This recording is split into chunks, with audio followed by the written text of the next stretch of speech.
Hi there, this is Matt with State of Flux, here with a review for Star Trek the Animated Series, the complete series of which I'm going to be talking about.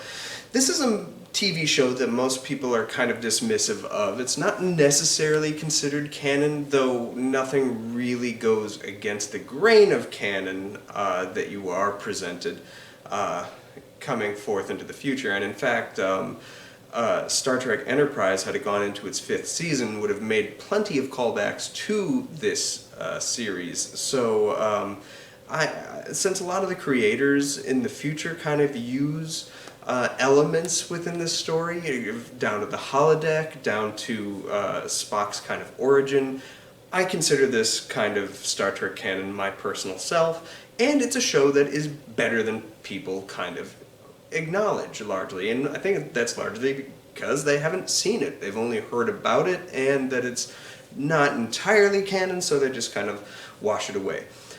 What I like about this show is that some of the trappings of the original series is that they had to hit a 50-minute window. Some of those stories had a lot of fluff there. This is like those 50-minute stories without any fluff. It is just streamlined storytelling, and in fact, they got a lot of the same writers to come back. DC Fontana writes several episodes. Walter Koenig, even though he was not invited back into the show, did get to write an episode as well. It is pretty alright. But yeah, it's a good-looking show for the time. This debuted in 1973 and 74. There were 2 seasons, one sort of full 20-episode season, and one that was just like 6 episodes before cancellation. And I think it's pretty good.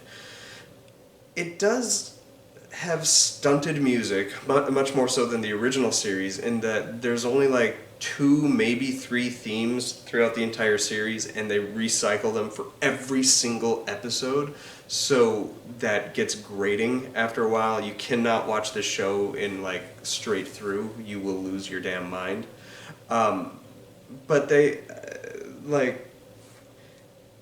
it's streamlined storytelling done well, still with high concept sci-fi ideas. With strong actors, they got all the cast to come back and reprise their role, sans Chekhov, as I mentioned earlier. And they do include a couple of new characters, some of which are engaging either on a visual level or on a writing level. So yeah, it's worth your time. This is my pledge to you, is just watch a couple episodes. Even if I'm going to give you my top 5 episodes of the animated series in a short minute, even if these are the only 5 episodes with which you watch, I think it would be something that you'd find yourself surprised that you hadn't given this show a chance before. So yeah, it's good. It brings back Shatner, Nimoy, Doohan, DeForest Kelly's there, like everybody's back.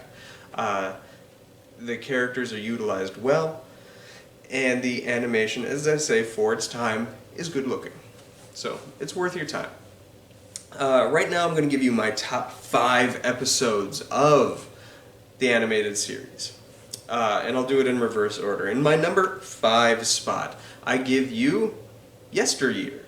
This is the one that I think most people kind of cite as being canon or canon adjacent, in that a lot of J.J. Abrams' Star Trek movie, the opening scenes with Spock, definitely come heralded from this, the concepts within this film. It also, or this short episode. It also connects to City on the Edge of Forever in a weird way. So it's kind of neat. This sort of explores Spock's origin and how time got disrupted, and Spock has to go and be the man that from his past that he had once experienced in order to maintain a future, or the future that we all know. It's an entirely Spock-centric episode. Almost everybody else is not in it, but and it's written by DC Fontana, if memory serves. But it's a good episode. Check it out. My number 4 spot is More Troubles, More Tribbles. This is the episode that is a direct sequel to Trouble with Tribbles. And you see the evolution of the tribbles. These ones are genetically modified from their original form so that they aren't multiplying before, and instead they are presented a new problem as Kirk has to battle some more Klingons.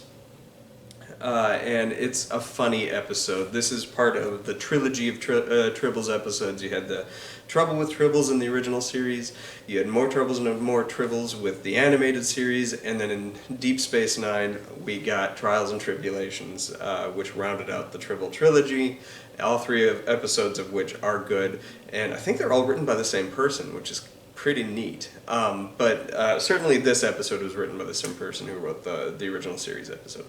But it's a good time. This one's more light and fun than the dramatic episode that I previously mentioned. Up next we have number 3, which is the series finale. And if this had been the end, the series finale of Star Trek, it would have been a much better series finale. And if weirdly kind of slides into Wrath of Khan well, in the sense that this is about Kirk sort of nearing the end of his mission. He has on board the ship one of the first Enterprise captains, and they get slung into like a vortex on the way to Babel that sends them through a counterclock incident where time is reversing, yet they're being propelled forward. And so they're rapidly becoming younger, and they're losing their intelligence and stuff. It's kind of neat. But if the theme of Wrath of Khan is eventually about, I feel like I'm growing old, to have the episode that lands right directly before that, if you ignore the motion picture and just say that Wrath of Khan is a sequel to the original series, it kind of flows where he's had a taste of youth one more time, is recognizing his age as he's being sort of thrust out of the captaincy role. The two connect well. It's a good episode. You get a lot of neat moments with all the characters kind of one last time in their younger form that you're most familiar with before seeing them aged by the original series of movies. So yeah, I recommend Counterclock Incident. It's the only one I included from Season 2, but it is a good series finale for the show. Number 2 spot is The Slaver Weapon. This one is unique because it is the only episode that doesn't feature Kirk. The only characters represented in this episode are Spock, Uhura, and Sulu.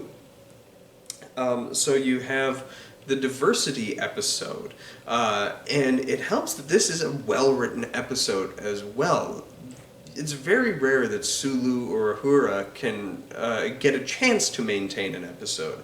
Spock's had plenty of opportunities to do so, but these other two are often given short shrift, and this is an episode where they can come into their own, and you see how they demonstrate how they are functionally independent of the crew as characters, and it's very, very good. And if you like Sulu, you like Uhura, this is a great episode for you to engage with. And I think both George Takei and Nichelle Nichols really nailed their voice work in this episode more so than any of the previous episodes. They really took this episode seriously, and it's a good one. But my number 1 favorite episode is the much talked about, you either absolutely love this episode or you absolutely hate this episode, The Magics of Megas 2.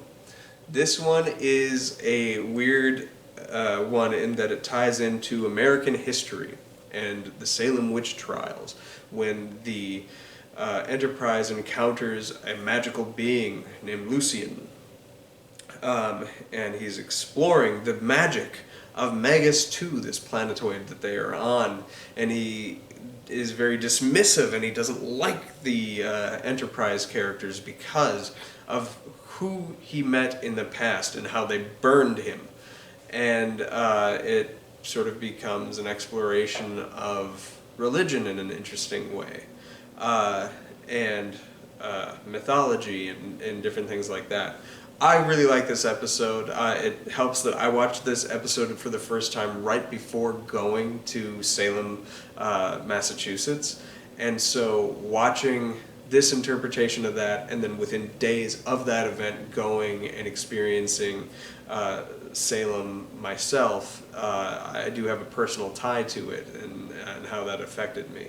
And also, I watched this episode with my daughter back then, who at the time was like only 3, but it was the first time that she'd picked up something that she'd watched in media, and then when we went there and were seeing like the recreation of events that transpired in Salem, she connected it to the episode, and she was really kind of piecing things together and understanding. So even on that level too, it hits more on a personal level. I have connections to this episode, but I think it's a good episode.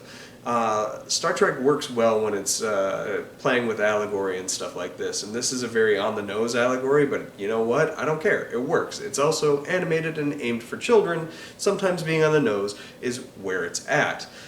So there you have it. That's my top 5 episodes. You have in the 5 plays Yesteryear, 4 More Trouble, More Tribbles, 3 The Counterclock Incident, 2 The Slaver Weapon, and 1 The Magics of Megas 2. What are your favorite episodes of this show? Have you ever watched this show, or have you just dismissed it all around? Give it an opportunity if you haven't checked it out. It is worth watching. Thanks for watching my video. Like, subscribe, do all that good stuff, and peace.